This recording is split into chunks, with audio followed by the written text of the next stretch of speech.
Wala na tayong tiwala sa mukha pa lang. Pero siya, nag-iisip siya ng mabuti. Kahit sa kanya, na alam niya naman ito masama. Pero iniisip niya mabuti.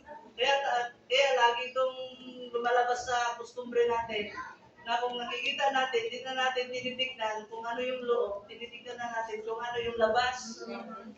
Kaya hindi natin alam yung tao na yan, mabuting tao pala yan. Pero naunahan na natin ba? Ito, scammer ito. Bakit alam mo scammer? Sa mukha pala. Kawawa naman. Sige, next. Siyempre, chinele, pasensya kanila.